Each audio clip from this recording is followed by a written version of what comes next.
Les ensembles bien ordonnés. Alors, vous savez, auparavant, nous avons défini les ensembles partiellement ordonnés et les ensembles totalement ordonnés. Maintenant, on va définir les ensembles bien ordonnés. Alors, qu'est-ce que c'est? Définition. Soit ER, un ensemble ordonné.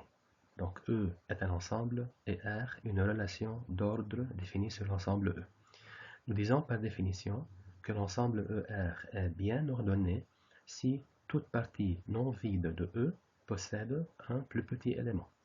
Toute partie non vide de E possède un plus petit élément, bien sûr, pour la relation R. Voici quelques exemples. Premièrement, l'ordre usuel R avec inférieur ou égal est-il bien ordonné?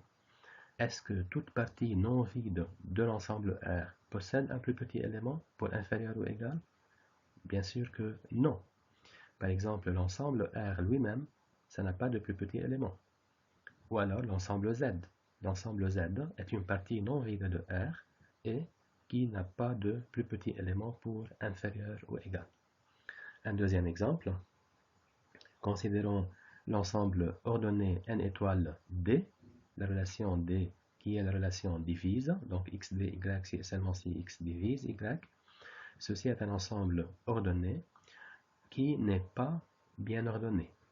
En effet, par exemple, si on prend le sous-ensemble 2, 3 de n étoile, c'est une partie non vide de n étoile qui n'a pas de plus petit élément.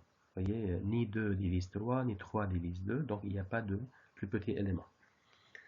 Alors par contre, l'ensemble ordonné n inférieur ou égal est un ensemble bien ordonné. Toute partie non vide de l'ensemble n possède un plus petit élément pour inférieur ou égal. À titre d'exemple, quel est le plus petit élément de l'ensemble n lui-même? Eh bien, c'est 0. Quel est le plus petit élément de l'ensemble des nombres premiers, qui est un sous-ensemble de n? Eh bien, c'est 2, etc. En fait, chaque partie non vide de n possède un plus petit élément pour inférieur ou égal. Donc, n inférieur ou égal est un ensemble bien ordonné. Ok? Alors, regardez, lorsqu'on a considéré n étoiles avec la relation D, on a obtenu un ensemble qui n'est pas bien ordonné. Dans l'exemple 4, je vais modifier l'ensemble n étoiles et je vais le remplacer par l'ensemble A. Alors, qu'est-ce que c'est l'ensemble A? C'est l'ensemble des puissances de 2. L'ensemble de 2 à la puissance n, tel que n appartient à n. Donc, ça fait 1, 2, 4, 8, etc. Okay? Et on munit A de la même relation D, la relation divise.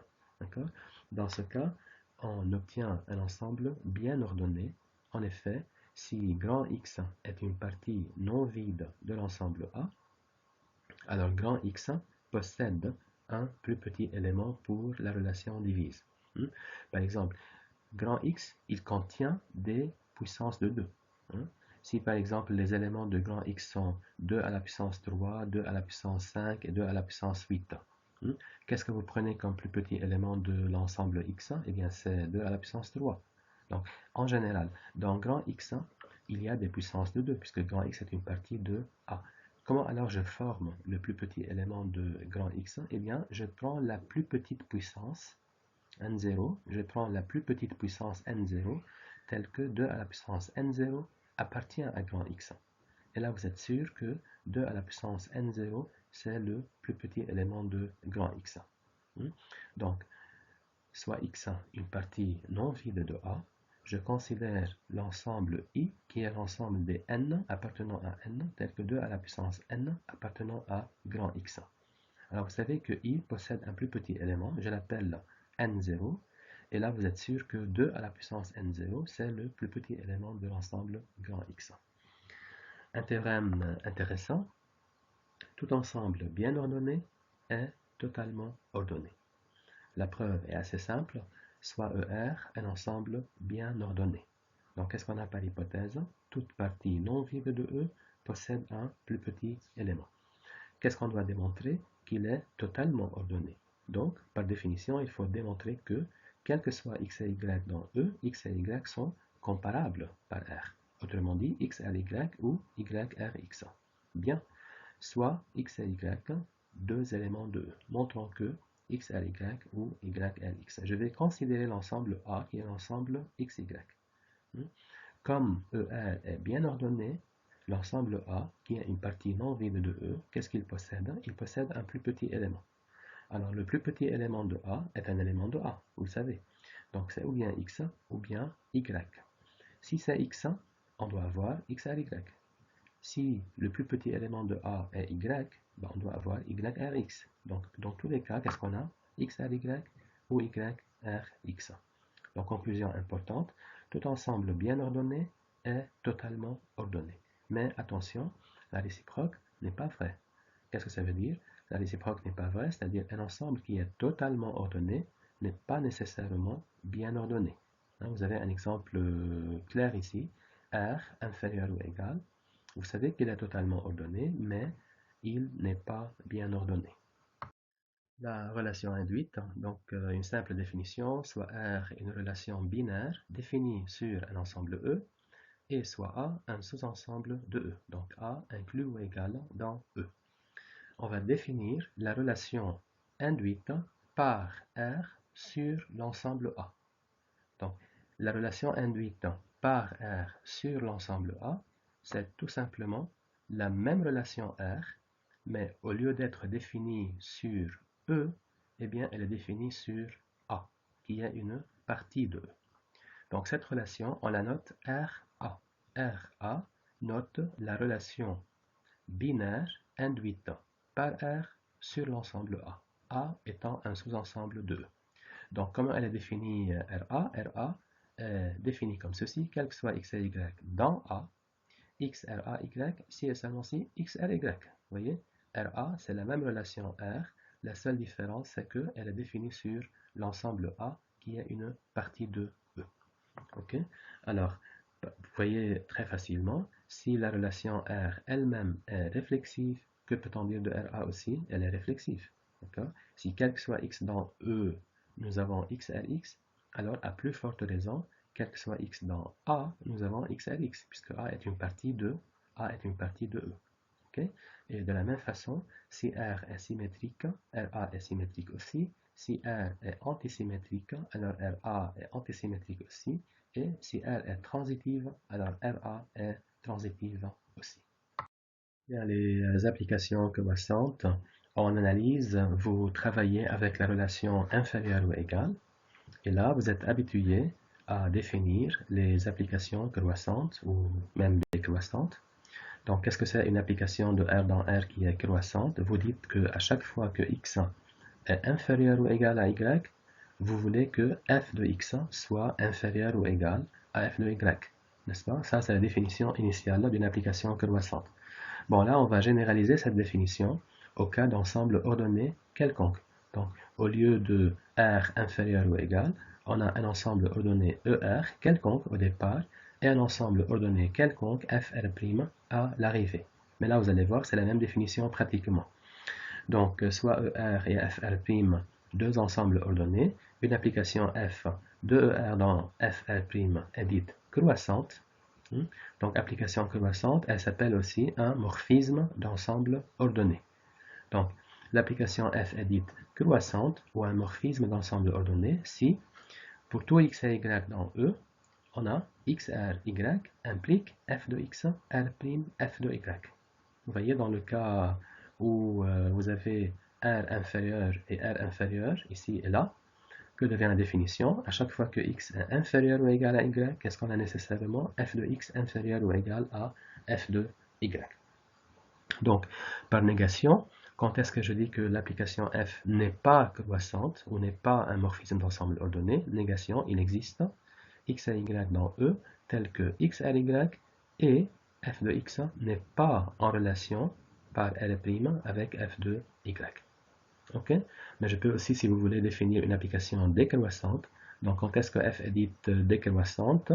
F est décroissante si, quel que soit x et y dans E, on a x, r, y implique f de y, r', f de x. Ok? Voilà quelques exemples. Premièrement, l'application de R inférieur ou égal dans R inférieur ou égal qui à chaque x associe valeur absolue de x. Est-ce que cette application est croissante?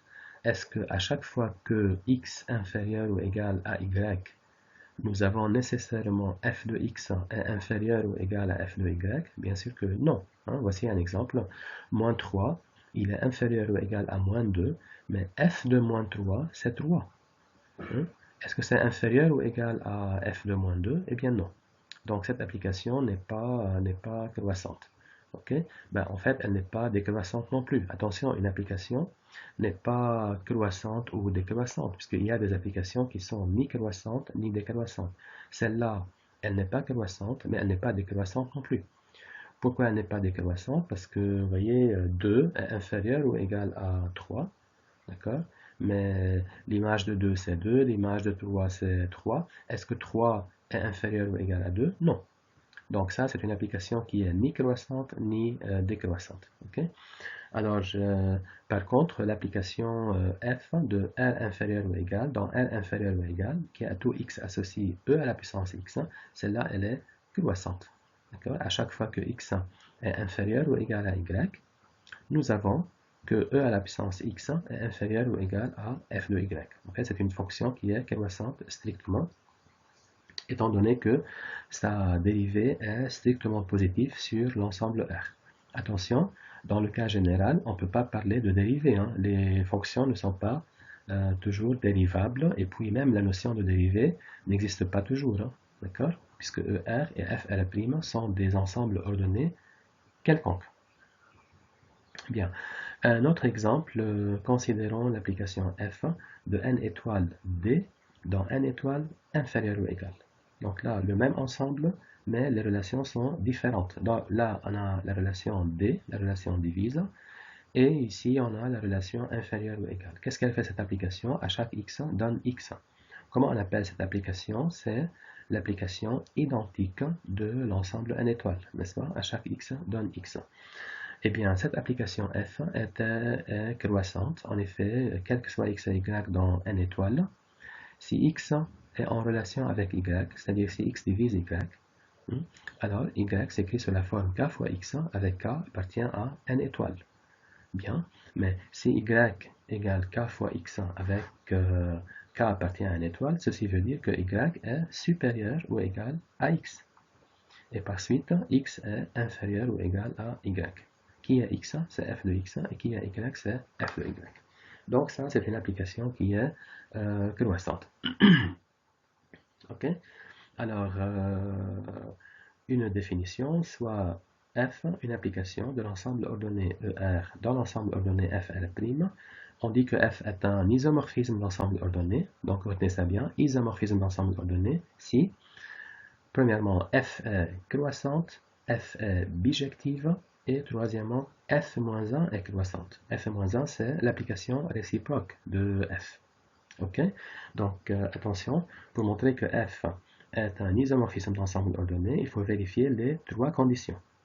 F est croissante, f est une bijection, et l'application réciproque de f, qui est f-1, est aussi une application croissante. Regardez, revenons un petit peu en arrière, dans l'exemple 2 ici. F est-elle une bijection ici? Oui, puisque c'est l'application identique de x, c'est une bijection. F est-elle croissante? Oui, on l'a vérifié. Qui est f-1 en fait? f-1, c'est l'application de n étoiles inférieures ou égales dans n étoiles d. Est-ce que f-1 est croissante? En fait, non, f-1 n'est pas croissante, parce que est-ce que je peux dire qu'à chaque fois que x est inférieur ou égal à y, nous avons x divise y? Bien sûr que non. Hein? 2 est inférieur ou égal à 3, mais f de 2, c'est 2, ne divise pas f de 3, qui est 3. Donc là, vous avez une application f qui est croissante, qui est bijective, mais f-1 n'est pas croissante. Donc, est-ce que c'est un isomorphisme d'ensemble ordonné? Eh bien non, ce n'est pas un isomorphisme d'ensemble ordonné.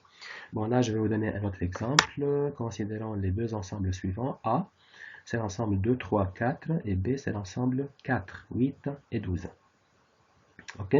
Tous les deux ensembles vont être munis de la relation divise, D. Donc, on a deux ensembles ordonnés, A, D et B, D. Ok? Et on va considérer l'application f de A à D dans B, D, telle que l'image de 2 c'est 4, l'image de 3 c'est 8 et l'image de 4 c'est 12. Okay? On va voir avec cette application est-elle un isomorphisme d'ensemble ordonné? Alors clairement, f est une bijection, n'est-ce pas? F est une application, chaque élément de A possède une seule image dans B, f est injective, regardez, deux éléments différents ont toujours deux images différentes, et chaque élément de B a un antécédent, donc c'est une surjection. F est clairement une bijection. C'est qui est l'application réciproque de F? C'est l'application de B dans A, telle que f-1 de 4 c'est 2, f-1 de 8 c'est 3 et f-1 de 12 c'est 4. Ça c'est l'application réciproque de f. Bien, donc f est une bijection. Est-ce que f est croissante? Est-ce qu'à chaque fois que A divise B, on a f de A divise f de B? Parce qu'attention, dans A, la relation c'est divise. Et dans B, la relation aussi c'est divise. Donc il faut vérifier que à chaque fois que x divise y, qu'est-ce qu'on a? F de x divise f de y. Il faut vérifier, regardez. Est-ce que 2 divise 3? Non, donc j'ai rien à montrer. Est-ce que 2 divise 4? Oui. Donc je dois démontrer que f de 2 divise f de 4, ce qui est vrai. 4 divise 12. Hein? Est-ce que 3 divise 4? Non, donc j'ai rien à montrer en fait. Okay? À chaque fois que A divise B, je dois démontrer que f de A divise f de B. Clairement, ceci est vrai ici, donc f est une application croissante. Okay? Par contre, f-1, est-ce qu'elle est croissante? Est-ce qu'à chaque fois que A divise B, on a f-1 de A divise f-1 de B? Ben regardez, 4 divise 8. Okay? f-1 de 4, c'est 2. f-1 de 8, c'est 3. Est-ce que 2 divise 3? Non. Donc, f est une bijection, f est croissante, mais f-1 n'est pas croissante, donc f, en conclusion, n'est pas un isomorphisme d'ensemble ordonné. Donc, on peut remarquer que des deux exemples précédents, que les deux conditions f croissante et f bijective ne sont pas suffisantes pour que f soit un isomorphisme d'ensemble ordonné. Pour vérifier que f est un isomorphisme d'ensemble ordonné, il faut vérifier les trois conditions, f croissante, f bijective et f-1 est croissante. Toutefois, on a le théorème intéressant suivant. Donc, soit f est une application de l'ensemble ordonné ER dans l'ensemble ordonné f R'. Ok. Dans ce cas-là, on va démontrer que f est un isomorphisme d'ensemble ordonné si et seulement si f est bijective et croissante. D'accord? Mais on suppose que ER est totalement ordonné. Attention, donc ici, on suppose que ER est totalement ordonné. Donc, c'est quoi l'importance de ce théorème? L'importance de ce théorème, c'est que ça nous permet de dire que lorsque l'ensemble ordonné ER de départ est totalement ordonné, c'est-à-dire à chaque fois que je prends deux éléments dans E, ils sont comparables par R. Dans ce cas, on a l'équivalence isomorphisme d'ensemble ordonné si et seulement si bijective et croissante. Donc là, les deux conditions sont suffisantes. Okay? Mais autrement, si l'ensemble ordonné de départ n'est pas totalement ordonné, comme on a vu dans les deux exemples précédents, il n'est pas suffisant de vérifier seulement que f est croissante et f est bijective pour obtenir un isomorphisme d'ensemble ordonné. Bien, on va démontrer ce théorème. La condition nécessaire est bien sûr évidente. Si f est un isomorphisme d'ensemble ordonné, alors bien sûr f est bijective et f est croissante. D'accord? Et même f-1 aussi est croissante. Donc là, il faut démontrer la condition suffisante. Okay? La condition suffisante, on a deux hypothèses. F est une bijection et F est croissante. D'accord? En fait, on a une hypothèse supplémentaire. C'est que l'ensemble ordonné ER est totalement ordonné. D'accord? Il faut démontrer que F est un isomorphisme d'ensemble ordonné. Donc, cela revient à démontrer quoi? C'est quoi la condition qui manque? On a que F est bijective et on a que F est croissante. Il manque de vérifier que F-1 est aussi une application croissante. Bien. F-1 est une application de FR' dans ER. Considérons deux éléments dans F1, Y1 et Y2, et supposons que Y1 R', Y2. Ce qu'il faut démontrer, c'est que f-1 de y1 R f-1 de y2, n'est-ce pas? Pour que f-1 soit croissante. Bien. Supposons alors que y1 R', y2. Vous savez que y1 possède dans E un seul antécédent, je vais l'appeler x1, et y2 aussi possède dans E un seul antécédent, je vais l'appeler x2. Donc x1 c'est f-1 de y1 et x2 c'est f-1 de y2. Alors regardez, x1 et x2, sont deux éléments de E, n'est-ce pas? Et moi, ce que je veux démontrer, c'est que x1 R x2. Qu'est-ce que j'ai par hypothèse? J'ai y1 R' y2. Et je veux démontrer que x1 R x2, n'est-ce pas? Alors regardez, comme x1 et x2 sont deux éléments de E, et comme E, R est totalement ordonné, alors x1 et x2 sont comparables par R. Alors, ou bien vous avez x1 R x2, ou vous avez x2 R x1. Si vous avez x1 R x2, bon, c'est déjà ce que vous voulez, parce que vous cherchez à démontrer que x1 R x2. Donc très bien, si x1 R x2, on a ce qu'il faut et c'est fini. Bon, si x2 R x1, si x2 R x1, qu'est-ce qui se passe alors? Si x2 R x1, comme f est une application croissante, on a f de x2, R', f de x1. Qui est f de x2? Bien, f de x2, c'est y2. Et f de x1, c'est y1. Donc, y2, R', y1. Or, par hypothèse, on n'a que y1, R', y2. Alors, vous vous rappelez, R' est une relation d'ordre, c'est antisymétrique en particulier. Vous avez y2, R', y1, et vous avez y1, R', y2. Donc, impérativement, vous avez y1 égale y2. Autrement dit, vous avez f de x1 égale f de x2. Et comme f est une injection, f elle est bijective, donc vous avez nécessairement x1 égale x2. Mais si x1 égale x2, vous avez x1 à x2, puisque R est une relation réflexive. Donc, voilà, vous avez démontré qu'à chaque fois que y1 R' y2, vous avez f-1 de y1, R, f-1 de y2. Donc, f-1 est croissante. Bon, en conclusion, en général, pour vérifier qu'une application f est un isomorphisme d'ensemble ordonné, il faut vérifier les trois conditions. F croissante, F bijective, f-1 est croissante. Okay? Par contre, si l'ensemble ordonné de départ était totalement ordonné, comme celui-ci, alors dans ce cas-là, les deux conditions, F croissante et F bijective, sont suffisantes pour avoir un isomorphisme d'ensemble ordonné. Okay? Voilà un dernier exemple, l'application F qui a x associé EX. Okay? Alors regardez, ceci est un ensemble totalement ordonné. D'accord? Donc, pour voir est-ce que F est un isomorphisme d'ensemble ordonné, il suffit de montrer que F est croissante et bijective. Alors, est-ce que f est une bijection? Oui, f est une bijection, l'application exponentielle. OK? Et est-ce qu'elle est croissante? Oui. Hein? À chaque fois que x est inférieur ou égal à y, vous avez ex est inférieur ou égal à ey. Donc, cette application est un isomorphisme d'ensemble ordonné.